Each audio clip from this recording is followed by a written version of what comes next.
On a spring day, on the 15th of April, 1452, in the small Tuscan village of Vinci, near Florence, a boy was born, whom no one suspected would one day change the world.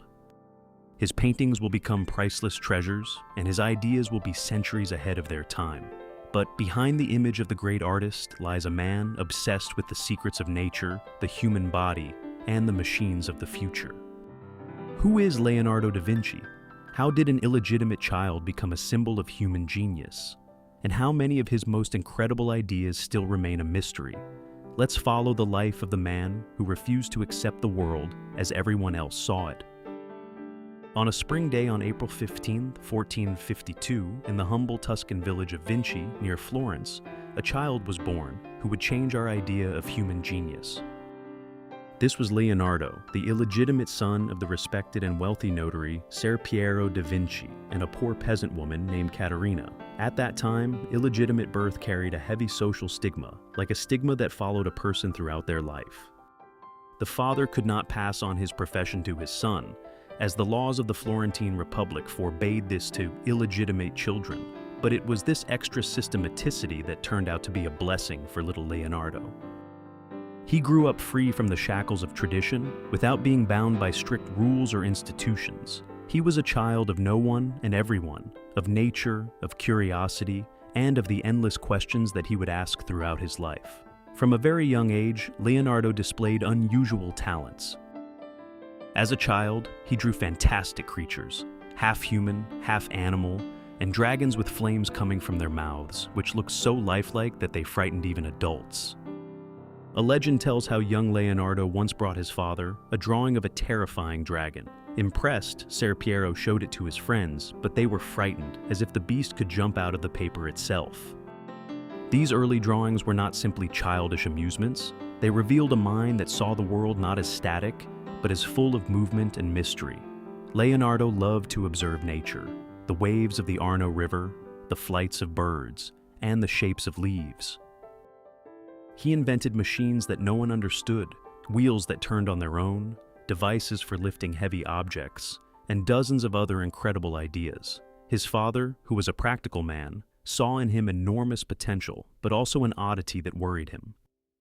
When Leonardo turned 14, Ser Piero sent him to Florence, to the studio of Andrea del Verrocchio, one of the most famous painters and sculptors of the Renaissance. Florence, then a vibrant center of art and science, under the patronage of the Medici family. In the studio, Leonardo learned to work with a variety of materials: marble, wood, gold, and various substances for preparing paints. But from the very first day, the teacher noticed something unusual. The boy mixed the paints in a way that made the colors glow from within, as if they had a life of their own. One of the most famous stories from this period is related to the painting, The Baptism of Christ. Verrocchio commissioned Leonardo to paint one of the angels on the left. When he saw the result, the master was amazed. The angel looked so alive, with a soft light and emotion in his eyes, that it overshadowed everything else in the painting. According to legend, Verrocchio felt ashamed and swore never to pick up a brush again. This was the first sign that Leonardo was not just a student. He was a genius who was beginning to surpass his teachers. In the following years, Leonardo established himself in Florence, among a galaxy of talents, such as Sandro Botticelli, Domenico Ghirlandaio, and even the young Michelangelo. But even among them, he was different. He didn't just draw, he studied the world to understand it. He began to keep notebooks, written in mirror writing, from right to left, as if he wanted to hide them from prying eyes. In them, he recorded his observations about everything: the movement of water, the structure of the human skull, the takeoff and landing of birds. This enigma added even greater mystery to his personality.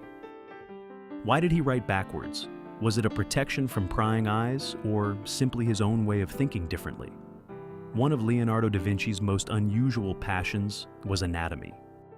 In an era when the dissection of human bodies was considered sacrilege and could lead to severe punishment, he secretly received the bodies of deceased people from hospitals. At night, by flickering candlelight, he studied human muscles, bones, and organs, drawing them with extraordinary precision. His anatomical sketches are so precise that they are still used as examples in medicine today. In one of his notes, Leonardo wrote, "No man who has not seen with his own eyes can understand the miracle that is the human body. These nocturnal investigations were fraught with enormous risk. If he were discovered, he could be declared a heretic." But for Leonardo, it was the key to understanding life. He saw the connection between the human body and machines, between muscles and levers. In parallel with art, Leonardo immersed himself ever deeper in invention. In his notebooks, drawings of machines that looked like they came from the future began to appear. An ornithopter, a flying machine with movable wings inspired by birds, an armored chariot with multiple cannons, a revolving bridge for military purposes, and even a mechanical robot warrior capable of moving independently. He believed that all movement in nature followed certain laws, an idea that predated Galileo and Newton by centuries. These inventions were not just fantasies. Many of them could still work today if built with modern materials. And here the question inevitably arises, how could a 15th century man imagine submarines, parachutes, and automatic weapons? The answer remains unknown to this day and continues to be one of the greatest mysteries of Leonardo da Vinci's life. When he turned 30, Leonardo left Florence and headed for Milan, where he sought the patronage of Duke Ludovico Sforza. His letter to the Duke became legendary. In it, he presented himself not as an artist, but as a military engineer capable of designing bridges, cannons, fortresses, and various military machines. In Milan, Leonardo became a court artist, architect, and trusted advisor.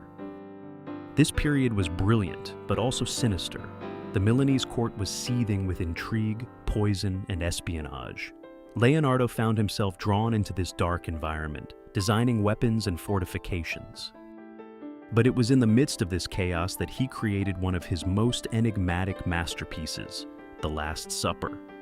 For the fresco in the monastery of Santa Maria delle Grazie, Leonardo abandoned traditional techniques and experimented with a new mixture of paints on dry plaster. This allowed him to recreate incredible detail, faces filled with emotion, and psychological tension at the moment of betrayal. The apostles looked so alive, as if they were about to speak at any moment. But the technique used proved to be unstable, and the painting began to crumble soon after its completion. The legends surrounding it are countless. Some see secret codes in the positions of the hands, musical notes in the bread and cups, even hints of the sacred feminine principle in the figure of John. Leonardo used an unusual perspective through which he recreated the inner conflicts of the human heart.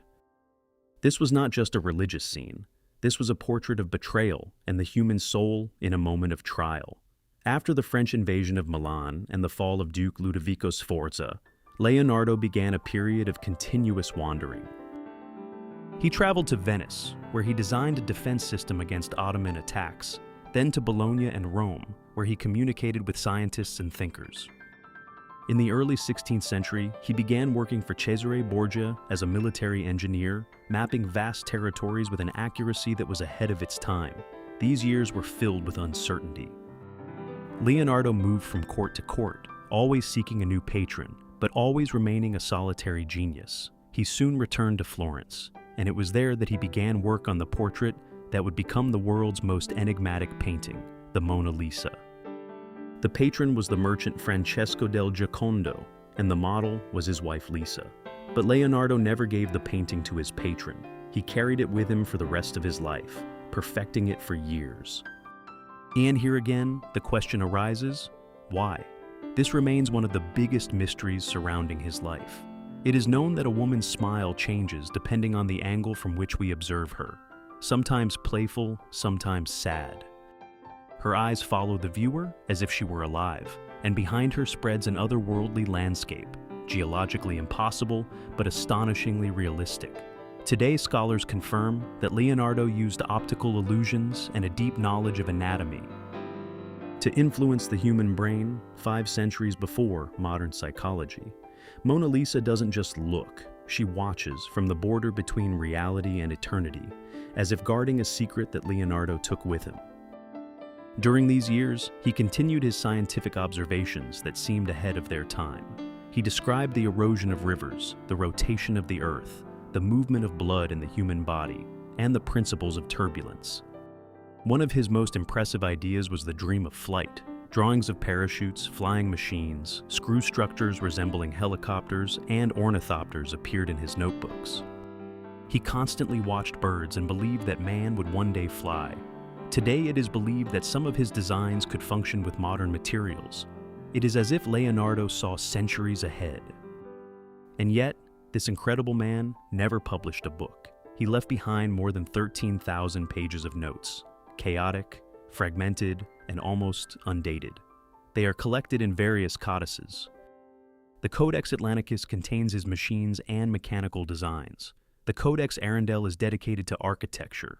The Codex Leicester deals with hydraulics, and is now owned by Bill Gates, who acquired it for about $30 million. Hidden among the pages are philosophical reflections. One of them reads, "He who dreams while awake understands much more than he who dreams." Another reads, "Knowledge is the child of experience." These documents remain some of the most mysterious in history, filled with ideas and formulas that humanity continues to unravel. At the age of 64, tired and ill, Leonardo accepted the invitation of King Francis I and left for France. The king granted him the Château de Clos-Lucé near Amboise and appointed him the kingdom's first artist, engineer, and architect. There, Leonardo spent his last years in contemplation, designing canals and gardens, and conversing with his students. The king often visited him and said, "Never was a man born who knew so much." To those around him, Leonardo seemed extraordinary. He was a vegetarian, buying birds only to release them into the wild.